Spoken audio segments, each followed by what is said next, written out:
Hello.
Good afternoon, one and all.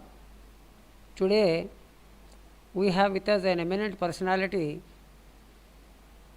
of different arenas of experience from the South India, from the state of Tamilnadu, Dr.Subathra Chelladurai, who is an assistant professor of commerce, pioneer Kumaraswamy College, Nagercoil, and also the founder of Cape Forum Youth Trust, Kanyakumari district, Tamil Nadu. I will try my level best to complete her profile within a stipulated time, but it is not possible as I am feeling. Dr. Subathra Chelladurai is a woman with ambition. She was graduated in commerce from SNDT Women's University, Mumbai, and completed PG and MPhil in commerce from Madurai Kamaraj University.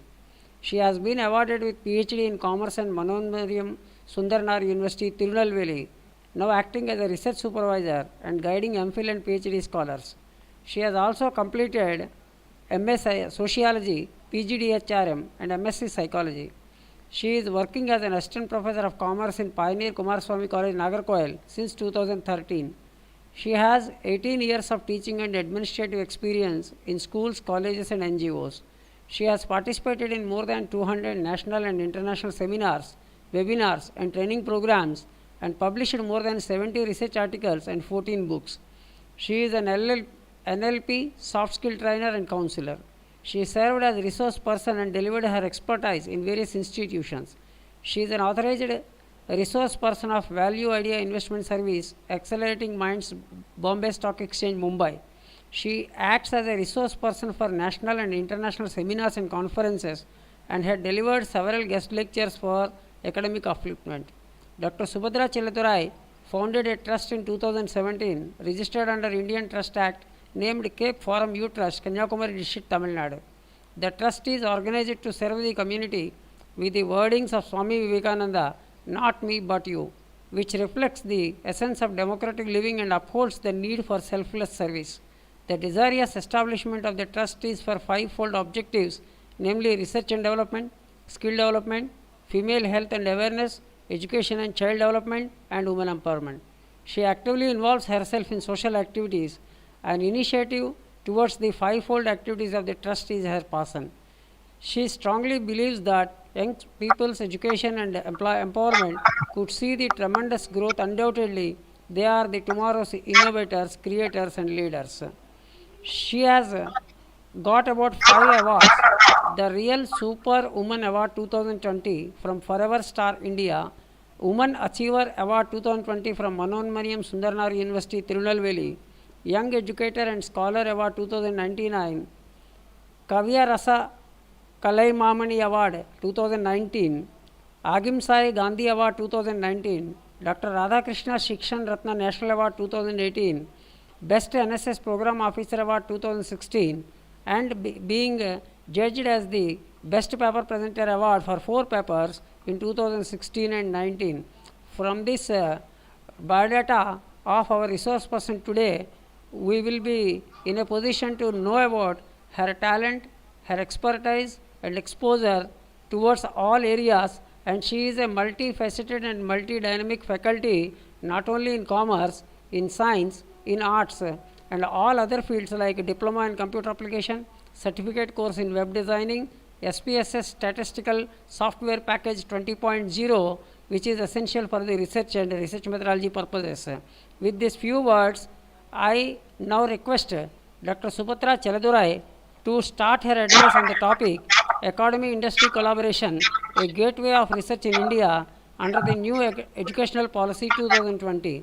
Thank you very much, and I invite wholeheartedly on behalf of the Shiksha Mandal's GS College of Commerce Varda and the IQAC and Research Cell of this college. Thank you, madam. Welcome to our session. Thanks a lot, sir, for a wonderful introduction about me. I take this opportunity a great privilege. Am I audible to you, sir? Yeah, clear. Clear. Yeah, okay. So I thank on behalf of Dr. Kumaraswamy, sir, who have introduced me for this webinar. And my greetings and wishes to all the participants who are present here online virtually today to know about the academic industry collaboration, a gateway of research in India, with special regards to the new education policy 2020. And I just wanted to convey my heartfelt thanks to Dr. Somnath sir and the organizers from the GS College of Commerce. Before I start with the topic assigned to me.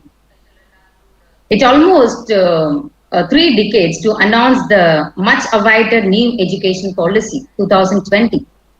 And education sector welcomed the new education policy, which will provide a new path to the education system in India.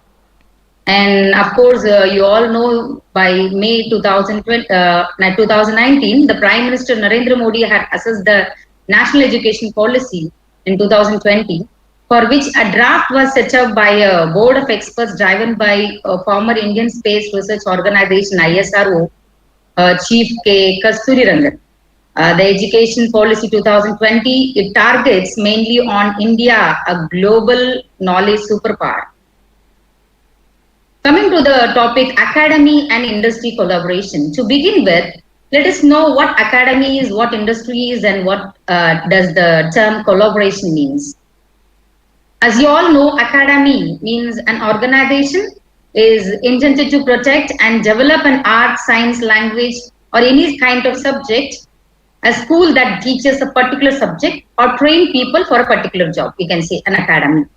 Whereas industry means it's not typically with the production and manufacturing, but also public and private companies. In case of collaboration with the industry in the sense for the education sector, we can say it's a collaboration with the companies, other public and private educations and training institutions, etc.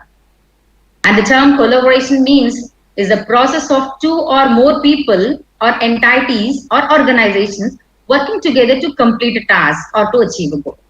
And of course, the goal is to be achieved is to make the global knowledge superpower India with their young minds, that is students category, both of school as well as of college. And recently, the Union Cabinet has approved the new education policy with the aim to introduce several changes in Indian education system from the school to the college level. And it aims at making India global knowledge superpower. And the cabinet has also approved the renaming of the Ministry of HRM, Human Resource Development, to the Ministry of Education. And the NEP cleared by the cabinet is only the 3rd major revamp of the framework of education in India since independence. And the 2 earlier education policies are brought in the year 1968 and the 1989. Let us begin, before entering into the topic, let's begin with some of the key points of the school education and the higher education with special reference to new education policy 2020.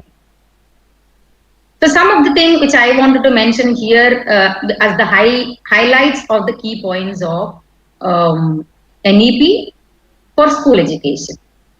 One is universalization of education from preschool to secondary level with 100% gross enrollment ratio, because now the dropouts and the illiterate and even the students, the children, those who have to learn and engage to academic and education, the ratio is very less.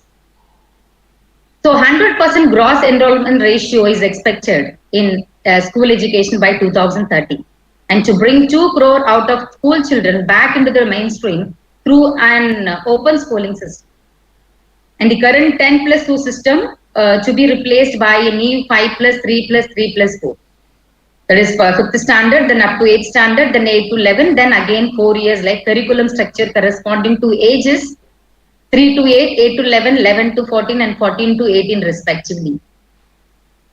And it will bring the uncovered age group of 3 to 6 years under school curriculum, which has been recognized globally as a crucial stage for development of mental faculties of a child, where the mental growth will happen, the 3 to 6 years of age. And it will also have 12 years of schooling with 3 years of Anganwadi and preschooling. And of course, for the board examinations for the class 10 and 12 to be made easier and to test core competencies rather than memorizing facts, with all students allowed to take the exam twice. They'll be allowed to take the exam twice. Once if it is they have failed, they'll be given a chance to reappear for the same.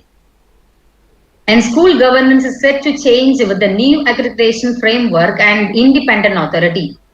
Earlier, there is no accreditation council, and it's a special regulations which will be made as a framework and given to an independent authority to regulate both public as well as private schools. And emphasis on fundamental literacy and numeracy, and no rigid separation between academic streams, extracurricular activities, occasional streams, and other co-curriculum activities in schools. So this will make students more interesting part. Because as you know, the most interesting part out of all the subject is PT. And other than that, some extracurricular, co-curricular activities, skill-based education, and vocational education to start from class 6 with internship. So the students will be much engaged and involved in developing their skills right from the age of 12 or 13 years. That is from their 6th standard onwards. And teaching up to at least grade 5 to be in mother tongue, that is regional language, and no language will be imposed on any students. No stress upon any particular subject or language.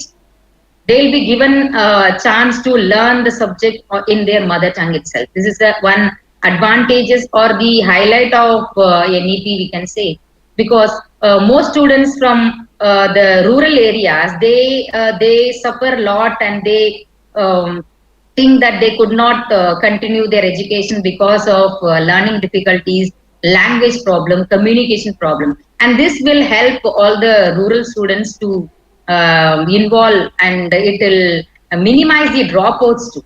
And assessment reforms with 360-degree holistic progress card, that is tracking students' progress for achieving learning outcomes. And the new comprehensive national curriculum framework for teachers education, that's NCFTE we say, and it will be formulated by the National Council for Teacher Education, NCTE, in consultation with National Council of Educational Research, NCERT, that is Education Research and Training as well. So this is all about the things, highlights of the key factors there available in NEP with regard to school education. Coming to the few highlights of higher education, the gross enrollment ratio, again targeting on the enrollment ratio and education for all, to be raised by 50% by 2035. Because now the education or current enrollment ratio in higher education is only 26.3%. So it is expected to be increased by 50% again in the before 2035. And the holistic undergraduate education with a flexible curriculum can be of 3 or 4 years with multiple exit options. So they can exit and again rejoin, and they can continue in online and other university linkages. Several options have been given in case of in case to avoid the dropouts as well as to increase the literacy rate, and appropriate certification within this period. And MPhil courses will discontinued, and all the courses undergraduate, postgraduate, and PhD level will now be interdisciplinary. And this is what I have gone through yesterday's session. Madam was well explained about this PhD level interdisciplinary and the research interdisciplinary levels. And this is one of the most welcoming object or welcoming the thing which has been included in the NEP. So research in interdisciplinary subjects. An academic bank of credits to be established to facilitate the transfer of credits.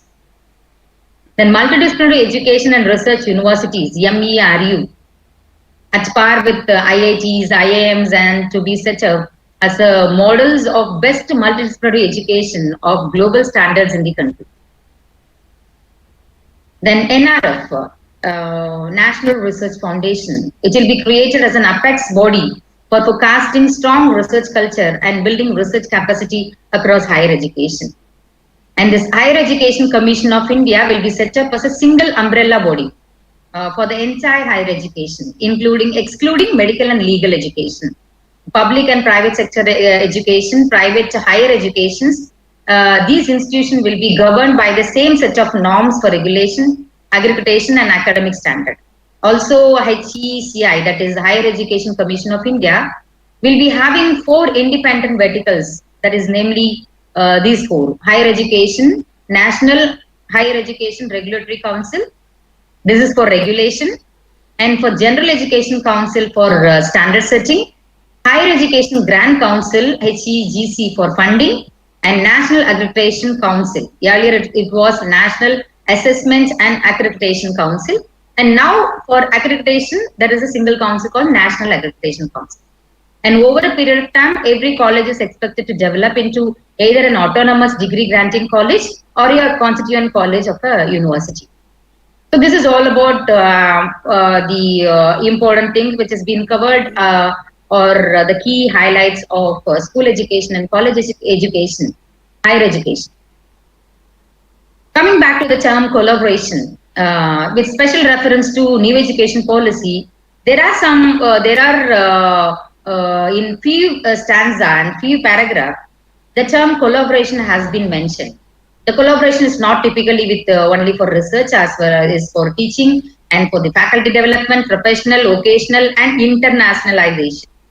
So I found a few important things which I have mentioned here. This term collaboration is majorly mentioned with these 4 aspects: internalization, internationalization, teacher education, vocational education, professional education. Let's start with the internationalization. India will be prompted as a global study destination, providing premium education at affordable cost, and thereby helping to restore its role as a Vishwa Guru. An international students office at each HEI, higher education institution, hosting foreign students will be set up to coordinate all matters relating to welcoming and supporting students arriving from abroad. This research as well as teaching collaborations and faculty as well as students exchange with high quality foreign institution will be facilitated, and relevant mutually beneficial MOUs, the Memorandum of Understandings, with foreign countries will be signed. And high performing Indian universities will be encouraged to set up campuses in other countries, and similarly selected universities. And those from among the top 100 universities in the world will be facilitated to operate in India as well.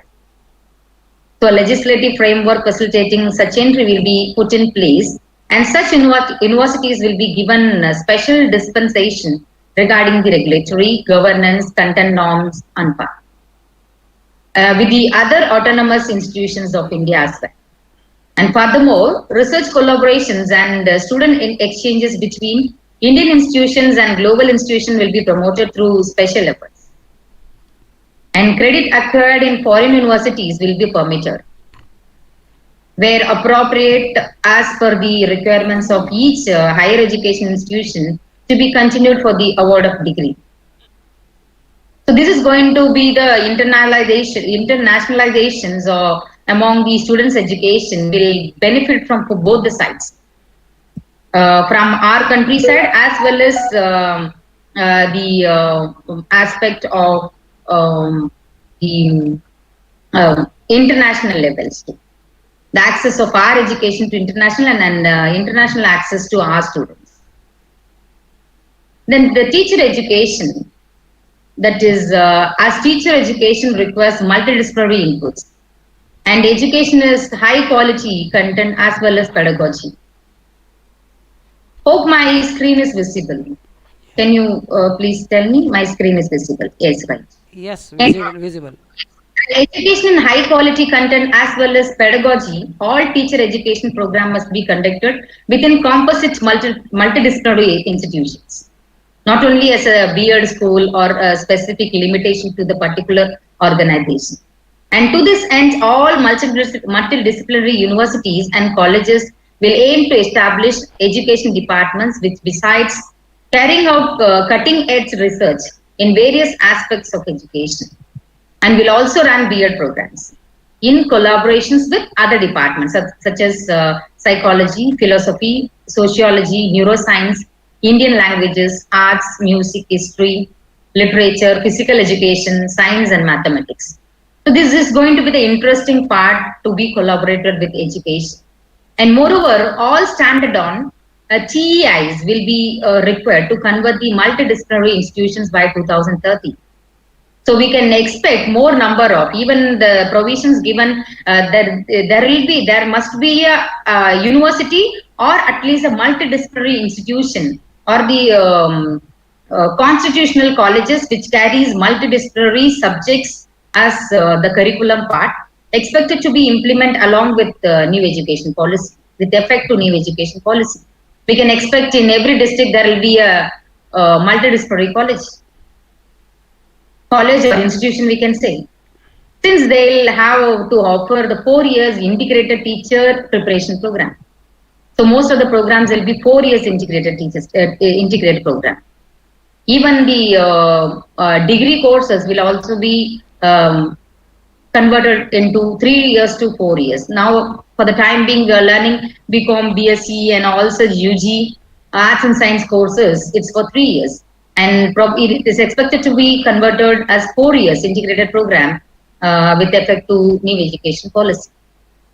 Coming to the vocational education, as teacher education requires multidisciplinary inputs, and education in high quality content as well as pedagogy, all teacher educations, including the vocational training programs, these will also be given much priority with reference to NEP. Then professional education, integrating vocational education with curriculum, providing them opportunity. It is not typically vocational training centers. Even the students, those who are doing the higher education in the colleges and multidisciplinary education, they'll also be given an opportunity to do some kind of vocational training programs in collaboration with some standard technical institutions. So this opportunity will provide them and offer them a great skilled person, the skilled youth mind that will be happening with effect to this NEP implementation. The professional kind of education, that is technical education instead of degree and diploma programs. Not only in arts and science, but also in engineering, technology, management, architecture, town planning, pharmacy, hotel management, catering technology, etc. And which are critical to India's overall development. That is, there will not be a greater demand for well-qualified manpower in these sectors. It will also require closer collaborations between industry and higher education institutions to drive innovations and research in these fields. So furthermore, it influences of technology on human engineer is expected to erode the silos between the technical education and other disciplines too. And the technical education will thus also aim to be offered within multidisciplinary education institutions and programs, and have a renewed focus on opportunities to engage deeply with other disciplines too. And India must also take the lead in preparing professionals in cutting edge areas, the fast gaining prominence, such as artificial intelligence, 3D machining, big data analysis, machine learning. And the MBA students, those who are attending this program, concentrate on these areas: machine learning, artificial intelligence, 3D machining, big data analysis. Just note down all this, browse on it. There is much scope in the future on this aspect: genomic studies, biotechnology, nanotechnology, neurosciences, and with important application to health, environment, and sustainable living that will woven into undergraduate education for enhancing the employability of the youth. This will give you an employability options because the greatest problem, the challenge we can say, it's not a problem, challenge which we are facing is on employability of youth and especially on educated youth. And other steps will include strengthening all existing libraries, such as rural libraries and reading rooms in disadvantaged regions, making widely available reading materials in Indian languages, opening children's library and mobile libraries, establishing social book clubs across India and across subjects and fostering greater collaboration between education institution and the local libraries as well as the district and state libraries. The collaborations will help to acquire more knowledges. And the IITI could naturally grow with time and be housed in multiple locations, including higher educations in the ITIs, to facilitate collaborations with other research departments. As demand and the number of qualified candidates grows. So what is this industry or university or industry collaboration? There is a saying, it's a common mission statement we can say. Our university is committed to excellent teaching, innovative research, and the personal and intellectual growth of students in a diverse academic community. This mission statement from a prominent US research university we have taken. It is a typical of most of the education institution or most of the university, we can say. The notable features of this mission statement are the commitment to the students and the academic community. It is purely for the welfare of the academic community, especially on the students. This is the commitment they make. Providing with excellent teaching, innovative research, and personal and intellectual growth. And the academic culture encourages openness. Researchers are motivated to share and publish new findings. In contrast, we can say corporate culture is more guarded. They need to monetize their innovations too, as well. And the universities and industries collaborated or on the rise. It has keep on increasing. And according to a news blog item from Nature Index, academic industry collaborations more than doubled between 2012 to 2016. Even in 2000 up till 2019, even we can say in 2020, the present status, according to Scopus, the global number of papers co-authored by a research institution and an industry partner is on a steady rise. It is keep on increasing. That is co-authored. That is one person collaborating with other discipline or with the same discipline, co-authoring to reveal a finding. So this university and industry collaborations comes in many forms. Here two scientists walks into a bar. One says, I'll have the H2O please. I'll have the H2O please. H2O is water. And he gets some water. The other says, I'll have some H2O too. I will have some H2O too. I too have. That is, he says, I'll have some H2O too.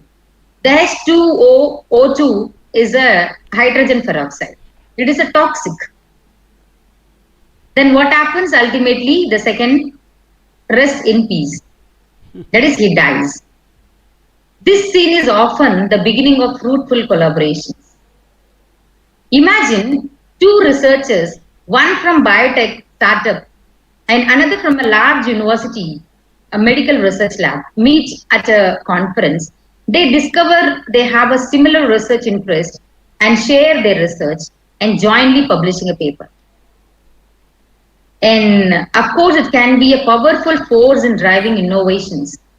And this collaboration might start with the simple interactions, but is it also one that leads to fruitful discoveries, innovation in research, a kind of discovery when a biotechnology with the medical research, when a social science with the commerce, when a psychologist with the commerce, when a psychologist with the management, identifying the behavioral study and making some kind of laboratory test, collaborating will give a fruitful discovery, fruitful finding. And the role government plays in the university and industry collaboration is often government plays a role in this type of collaboration. Their involvement has generally government universities or sometimes called triple helix. The triple helix model of innovation is a set of interactions between academia, academia as a university, industry and government to foster economic and social development. As described in the concept as knowledge economy or knowledge society. And what is the way to nurture this collaboration between university and industries? This collaboration between universities and industries have given life to many blockbuster discoveries over the years. There are shining examples of this fruitful collaborations between the universities, industry, and partners and startups. Many ideas from research in universities are put to use through collaborations between universities and firms. Some with tie-up or sign MOUs with private universities and private companies. Universities collaborate with us. AICT has several collaborations in the form of MOUs. UGC has a greatest option to collaborate with other industries, university industry collaboration, and others reach the market through licensing or startup companies. In endeavors to find solution to complex social, environmental, and economical challenges, for example, in energy, environment, health, or security, have increasingly required collaboration between universities and industry, because few organizations have the internal capacity to deliver results on their own. And universities, academics, and their funders also wish to see results from their research put into practice. These expectations, of course, every industries will have. So in what way the industry is going to benefit? In the previous slide, we have seen this industry will have several expectations. At the same time, the academia will also have expectations. In case of funding, a partnership, placements, and the industry will have several expectations on market and operational approach and finding their prominent role in the society and all. So these things will be most expected in case of industry as well as in case of a university. So these universities and academics and their funders, they wish to put their effort together to bring into practice.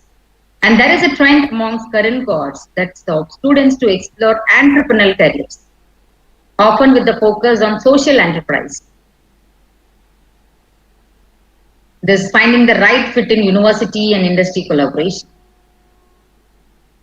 And this industrial collaboration of this type can also be an important means of diversifying income streams for fundamental research. But universities may need to modify their incentives and arrangements for staff as well, including tenure and promotion criteria, if they are reap the rich rewards from deep collaboration. The funding sources. And in certain technological fields, universities may face a brain drain if they do not proactively collaborate with industry. At the top of many people's mind is the keen interest of industry in recruiting academic experts in the field they like artificial intelligence, data science, and other hot technology skills. In 2015, for example, Uber hired 40 researchers away from Carnegie Mellon University. And in 2016, the Financial Times reported that many top artificial intelligence talents were being poached by university from the ivory tower. That is, academia often losses to industry as pay in the commerce sector is comparatively low. And this transfer of brain power has critical long-term ramifications for the universities as it narrows the pipeline of those who can teach the next generation with ever-pressing knock-on effects. And settled professional fields risk becoming endangered species. Is there the space for a virtuous model? One where industry engages some skills from the academia, allowing for the healthy exchange of ideas, know-how. One model is the example of Applied Brain Research, ABR, and the University of Waterloo. founded by researchers of Computational Neuroscience Research Group at this university. That is, ABR operates within the professional lab and the industry research groups located in different places. And another model being explored is flexible schedule for faculty involved in industrial research. The reality is that pure research and commercial interests are closer than ever, and it behaves as to shape them in a direction that is valuable for both parties. Some universities like Imperial College of London were founded on the mission to conduct the best possible research, deliver excellent teaching, and to put ideas into practice. Some Imperial works in partnership with more than 500 companies as to corporate partnership and customer account processing in place to manage all aspects of relationship in IP and technology transfer. So this collaboration with industry and forming new ventures is embedded in culture too. And the social sciences do not have a strong history of technology transfer as engineering or the life sciences and computing. Likely because of the social science method is based on dispassionate critique, where it is not possible to interact with the subject being studied. And nevertheless, some elements are ripe from collaboration with business. Social science have a role to play in addressing technical needs of a legal sector by artificial intelligence. Some kind of behavioral sciences are more relevant to business than ever, reaping the benefits of social data mining. And these government grants can fill gaps where private funding is not readily available. However, conditions on such grants monies can impact the ability to grow the companies and unlock the follow-on funding. There is government grants do play a vital role in technology development, particularly technologies with medium, long-term horizons and all. And there is also a question how to ensure more tech transfer out of more universities. How to enable corporate partners to interact with universities more efficiently is a question.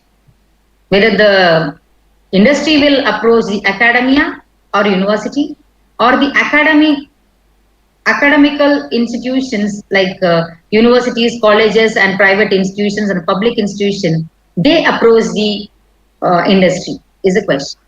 So what is the mode and what are the possibilities and what way they can approach for collaborations. The successful evaluation of the role of tech transfer officers in universities and the startups and the corporate partners that work with them. So they will require an increasingly holistic view of all the innovations and factors. We know that our AICT has several collaborations with almost many number of companies they have collaborated with.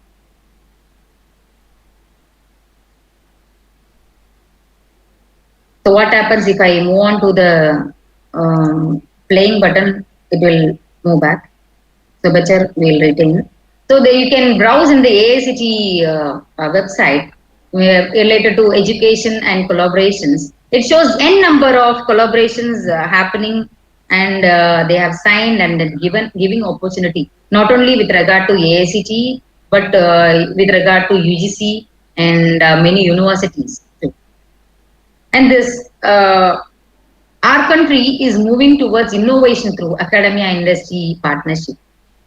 In the US, corporates reach out to universities and institutions to bring innovations into their work, while in India, corporates and industry bodies rely mostly on their own research. Though things are changing, well, it's not interdependent. They have their own research, they have their own expectations and kind of things. Based on that, they involve in research. And this academia industry are two important pillars of our economy. We must accept this. A robust collaboration between the two will for developing our economy, enabling innovations, growth in the education system, and producing an employment-ready workforce. And for several years, As innovations in the education system has impacted the way businesses operate. Millennials entering the job market today are ready to learn new technologies and how to collaborate. These entrepreneurs and educational institutes need to recognize this opportunity to build a constructive framework for collaboration to make India a global innovation hub. And new startups and new innovations, new entrepreneurship, emerging entrepreneurs among the youth population. And countries like the US corporate reach out the universities and institutions to bring innovations into their work. As I told you, while in India, corporates and industry bodies are most likely on their own research rather than reaching out to academia. The social environment, lack of awareness, and about scholars, awareness about scholarships, and stereotyped images of pure science projects, and the attitudes of corporate towards scholars are some of the issues which we need to deal it with if India needs to surpass other countries, especially on China and Western nations. And there are beginnings of a shift in this approach in India. There have been a huge leap taken by various corporates and academia to bring about positive change and innovations. We can give a few examples of the academia industry collaboration. Juncture where platforms like Melting Pot 2020 are playing a major role in transformation story and reaching the heights of innovation. One such example we can give about HDFC.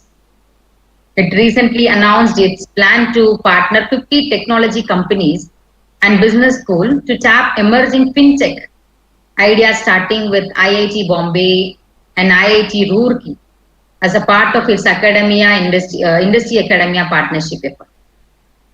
And MSRD, Ministry of Human Resource Development, is also increased funding to IIT Madras by nearly 300 crores, that is $47 million, to encourage innovations and strengthen industry academia ties. And you might have heard most number of students from IIT, AICTE, and from even from some of the private engineering colleges. They are sending their students for internship and for higher learnings and innovation research projects to abroad, to other countries.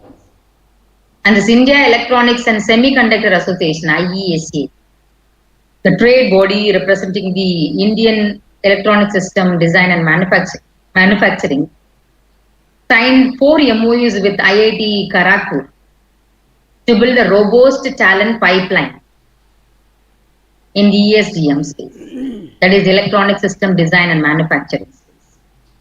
So the most number of opportunities the industries is coming forward with fund.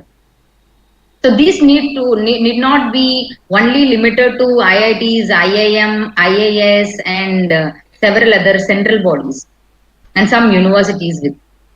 So the intention behind collaboration, it should reach up to the rural youth populations. The only option is to bring it to all the institutions, multidisciplinary institutions, and bringing all the collaboration activities and giving access to these collaborations with industry, even for the arts and science colleges and rural colleges in our country. And the focus need to be largely on improving research and development wings of institutes. Another area for development could be encouraging a public-private initiative to launch faculty development programs in leading universities and focus on more outcome-based research. Additionally, industry should participate in developing the entrepreneurial culture in India by getting incubation center and research parks for innovative research. And nowadays, every institution has started focusing on this innovative research projects, encouraging students in involving innovative or resourceful identifying the local resources and coming out with the innovative research project. It's with respect to entrepreneurship. And it is clearly time to create nurturing environment where the industry and the academia can work hand in hand.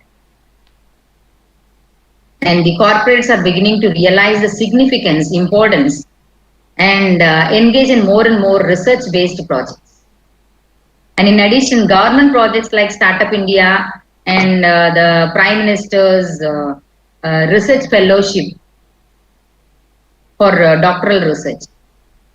These are the bridges, these acts as a bridge, this gap, and inculcate the innovation across industries and sectors, various other sectors.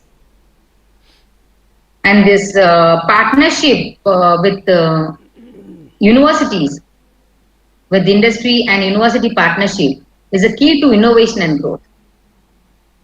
Almost 80% of Indian engineering graduates especially are not employable in the current knowledge-driven economy. Almost 80% engineers are not employable, point to be noted. So according to a survey titled National Employability Report, Engineers Annual Report 2019, it is based on the sample of more than 1,70,000 engineering students from over 750 engineering colleges. And the survey revealed that 40%, and it also revealed that 40% of engineering students do internships during their course, which is a problem given that engineering is an application-based field. Only 40%. And in 2018-19, there were 3,241 universities offering undergraduate and postgraduate courses, around 15,87,000 seats in the country. And however, more than half of the BE, the engineering and BTech seats remained vacant. It's unfilled. In the same year, around 200 colleges have applied for the closure, and majority of these institutions witnessed that less than 20% enrollment during the last 3 years. And as regard to the placement, 52% of those who completed their UG and PG courses in engineering got placed. And it also a fact that only around 15% of engineering programs offered in the country are accredited by NBA. This academia and industry have been putting honest or poor employability graduates on the government, not only from the government side, but the shifting the responsibility on each other will not solve any problem. And the system needs cooperation of all the stakeholders, starting even the teachers, parents, stakeholders. Everyone is a stakeholder. The trainers and the student itself. They themselves are the stakeholders who can contribute to their employment. So who are all playing the role? Everyone is the stakeholders playing the role. Yeah, the institution, teachers, parents, the students themselves, the trainers, the government, everyone. And the academia industry have a collaborative relationship in academic jobs to produce graduates who are employed by the industry for their day-to-day operations and provide solution to their problems. And the research work carried out by the university leads to improved products and services, increasing the revenue of the industry. Unfortunately, in India, despite of the emergence of some world-class institutions, the education system has fallen short of meeting the needs of the industries. So it is the duty or the responsibility of the education institutions to contribute to industry's growth, starting involving or encouraging our students to start with new incubations, new innovations, and new startups, emerging as an entrepreneurs, and also support to the existing industries with their capabilities and skills. And as regard research carried out in universities, the importance of basic research in the education institutions is being questioned across the world, especially in industrially developed countries. In those countries, university research is assessed for its contribution to innovation and the extent to which it improves the competitiveness of industries. And moreover, these universities have limited sources for revenue generation to create the infrastructure required for research work. Thus, funds for research institutions are provided by the state. And the National Science Foundation, the NSF, it provides initial funding with the expectation that the joint industry university research centers will become self-supporting in 5 to 10 years. They'll have their own fund, they can support on their own, self-supporting. An industry-university partnership is a global trend, and now it is benefits both the partners. By industry gains the better understanding of the science involved in the research work, and gains in the market from improved product or service. The university researchers can work on a sophisticated, expensive instrument. The question is how to ensure more knowledge transfer from universities to their corporate partners and vice versa through an efficient mechanism. Therefore, this institute and industry corporations need to be one of the visions of India's higher engineering education reform. And since independence, the beginning of the Sarkari Committee in 1945, several committees have been set up to suggest the measures for the development of technical educations in India. The NPE, that is the National Policy on Education, 1986. After a review of the entire education system, the AICTE, All India Council for Technical Educations, was made to be a statutory body through an Act of Parliament in December 1987. And this NEP also recommended the engineering curriculum should be prepared according to the needs of the industry. Then after completing their higher education in the field of engineering and technology, they'll be placed in the industry. So their curriculum must be meeting the requirements of the industry according to the needs of the industry. And it should be continuously updated. A review committee in 2002 under the chairmanship of U.R. Rao, a former chairman of ISRO, to review and redefine AICTE's role because of the emerging changes and to suggest steps for the further improvement, with recommended to the number of institutions and to and the intake of students should be controlled more rigorously, and the right type of salary should be paid to the employees, and the industry should also bear the cost of technical education, and the further expansion of UG technical institutions should not be allowed to, approval for the new institution should be stopped for the least 5 years in states where the UG students intake exceeds the national average of 350 million per population. And does the new education policy 2020 provide an answer to all these questions? Yes. There are several initiatives or new schemes or new initiatives taken through the body of organization. As of now, it is announced in July 2020, it's identified lesser emphasis on research and lack of research funding across disciplines as a major problem currently faced by higher education system in India.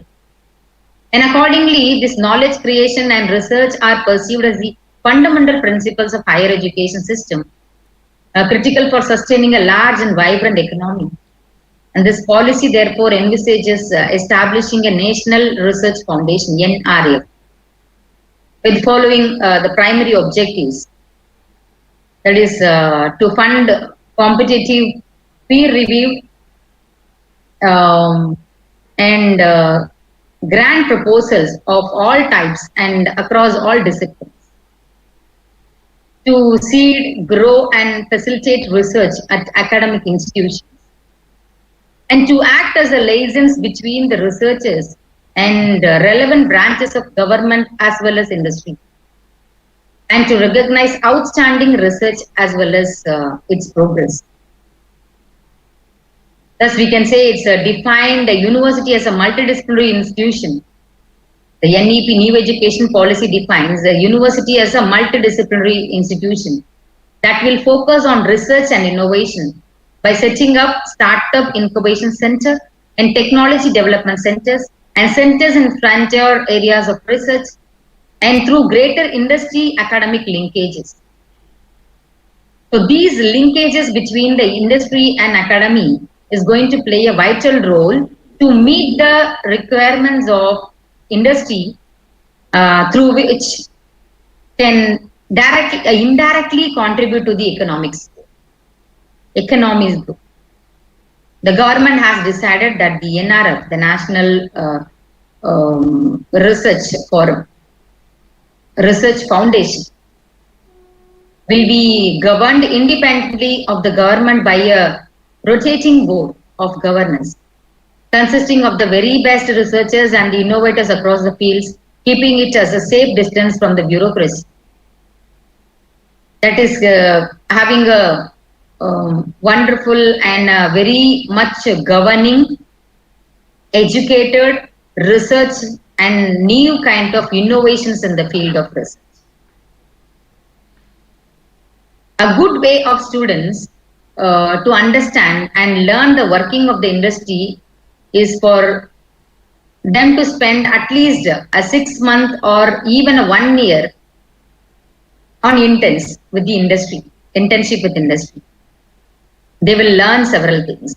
The students can get exposure to new areas like the IoT, as I mentioned earlier, in artificial intelligence, data sciences. There are some private institutions which provides internship for payment. They collect fees, but even though they provide courses in case of internship with the practical tie-up with industries.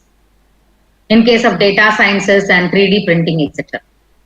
During their stay in the industry, especially because of the new technologies, they learn courses in institutes as well.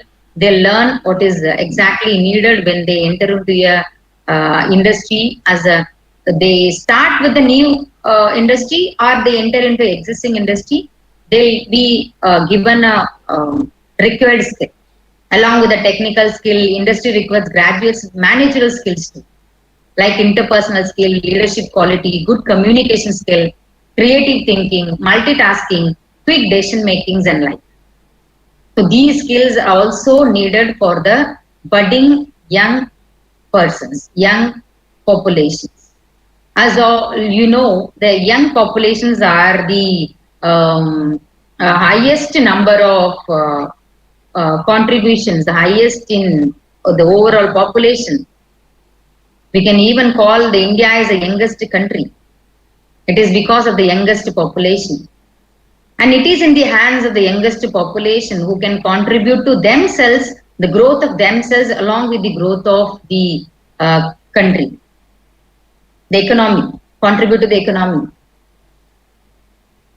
And the education system and curriculum need to prepare students to become job creators and not just job seekers.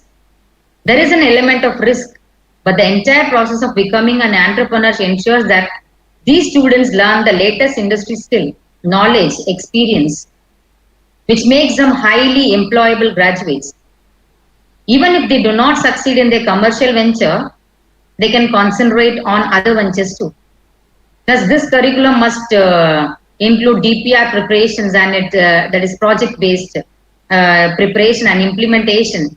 And every colleges and institutions, even right from now, every colleges must ensure of having an entrepreneurship cell and incubation centers to motivate their students to emerge as an entrepreneur and innovators. Rather than using the term entrepreneurs, we can say innovators. And the government must provide a platform for presenting the views of the private sector and ensure their participatory role in the development of technical education in the country. And for the instance, during consultation for policy formulation, organizations such as FICCI, CII, and other corporate bodies, they must be invited. Even the faculty members need to visit and interact with industries to get acquainted with contemporary technology to further transfer the know-how to the students. So they are responsible, they are the motivators who can guide them in a proper way. And well-established industrial groups may be encouraged and should be preferred for setting up technical institutes in their industrial plant, making it easy for the engineering students and do internships during their course. And they'll facilitate a two-way flow of ideas between faculty members and the industry on common issues.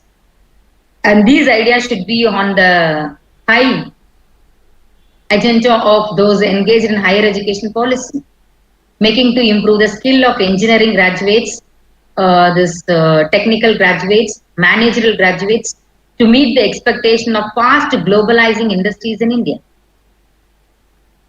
And this partnership with universities and industry for research and development has not much evolved in India, but for lack of suitable forums and platforms to facilitate this.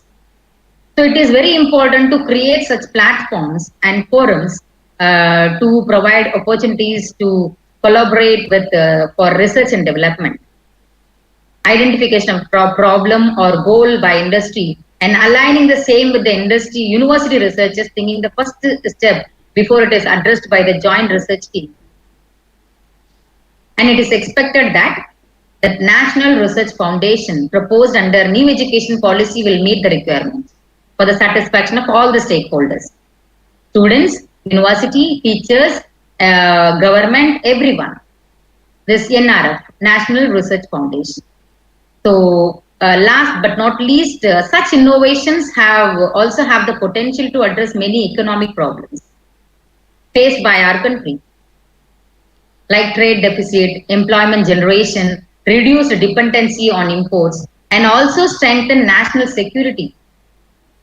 So I hope I have justified with the topic.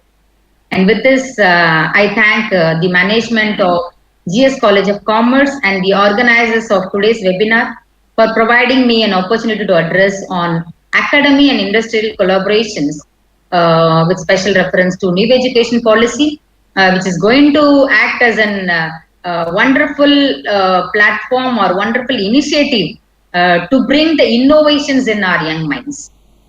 I hope I have justified the topic. Thank you, dear participants, and thanks for your patient listening. Thank you very much, Yes, sir. for your excellent and splendid way of presenting the ideas behind the new education policy 2020 as far as the higher education and the research as a part of the higher education, and the way the innovations and the academia and the industry contribution is going to be catching the attraction of all the academic arena people as well as the research across the country, and particularly the multidisciplinary and interdisciplinary research as being the main ideology being presented through the new educational policy 2020. And you have deployed all those things which are essential to be there in your presentation as well as your addressing in this particular session. And I hope all our researchers as well as the students of MBA and MCOM have rightly noted down what is the role to be played in future and what is the linkage between the academia and industry, and how the gateway of innovation and collaboration makes the people to plunge into the area of research and development and the growth of the country as a whole. And I thank you all for your presentation on this today function, webinars of today, and I wholeheartedly render my acknowledgements to the speaker of today, Dr. Subathra Chelladurai, Assistant Professor of Commerce, Pioneer Kumaraswamy College, Nagercoil, and the founder of Cape Forum Youth Trust, Kanyakumari District, Tamilnadu. Apart from that, I also acknowledge my regards to our college principal, Dr. Sahibrao Chavan, and the IQSC coordinator, Professor Parishkrit Agarwal, and the today's web casting facilitator, Dr. Rajeshwari Sharma, who is our student as well as the IQSC member. Apart from that, I also give my acknowledgements to my guru, Dr. Kumaraswamy sir, who have taken a lot of pains and always comes to my rescue in the want of any eminent research person as well as a resource person across the country. I hope Dr. Kumaraswamy sir also listening this particular webinar. I thank you very much, sir, Dr. Kumaraswamy sir, for giving me an opportunity to interact with you as well as to interact with the today's resource person.